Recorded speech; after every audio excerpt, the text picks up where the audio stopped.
Halo teman-teman, pada kesempatan ini saya akan membahas tentang pelajaran dari sejarah Pancasila bagi generasi muda dengan fokus pada bagaimana Pancasila berkembang dalam berbagai periode sejarah Indonesia.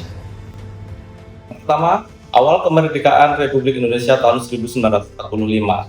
Pancasila pertama kali dirumuskan sebagai dasar negara pada tahun 1945. Pada masa ini, Pancasila menjadi fondasi utama dalam membangun negara yang baru merdeka. Nilai-nilai seperti persatuan, keadilan, dan kemanusiaan sangat ditekankan untuk menyatukan keberagaman bangsa Indonesia. Pelajaran bagi generasi muda yang bisa dipetik yaitu generasi muda harus memahami bahwa Pancasila adalah alat pemersatu bangsa sejak awal berdirinya Indonesia.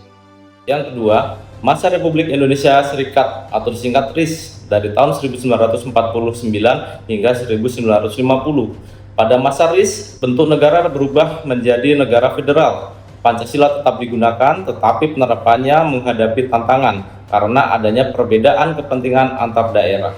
Pelajaran yang bisa kita petik yaitu Pancasila harus mampu beradaptasi dalam berbagai bentuk sistem pemerintahan tanpa kehilangan nilai dasarnya.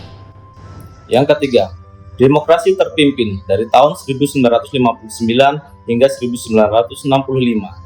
Pada masa ini, Pancasila cenderung ditafsirkan secara sepihak oleh pemerintah. Kekuasaan lebih terpusat dan demokrasi tidak berjalan secara optimal.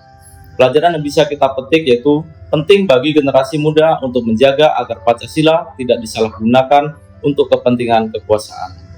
Yang keempat, Orde Baru tahun 1966 hingga 1998. Pancasila dijadikan sebagai ideologi tunggal. Pemerintah menekankan stabilitas dan pembangunan, tetapi seringkali membatasi kebebasan berpendapat.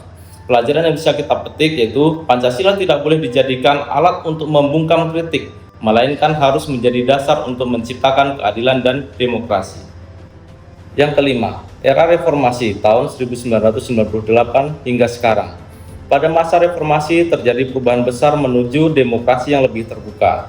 Pancasila tetap menjadi dasar negara, tapi dihadapkan pada tantangan globalisasi, radikalisme, dan krisis moral. Pelajaran yang bisa kita petik yaitu generasi muda harus mengaktualisasi nilai Pancasila dalam kehidupan sehari-hari, bukan hanya sebagai hafalan, tetapi sebagai pedoman hidup. Kesimpulannya adalah, dari perjalanan sejarah tersebut, kita dapat melihat bahwa Pancasila bersifat dinamis dan selalu diuji dalam berbagai zaman. Oleh karena itu, sebagai generasi muda, kita memiliki tanggung jawab untuk menjaga, memahami, dan mengamalkan nilai-nilai Pancasila secara kritis dan relevan dengan perkembangan zaman. Demikian penjelasan dari saya ucapkan terima kasih. Wassalamualaikum warahmatullahi wabarakatuh.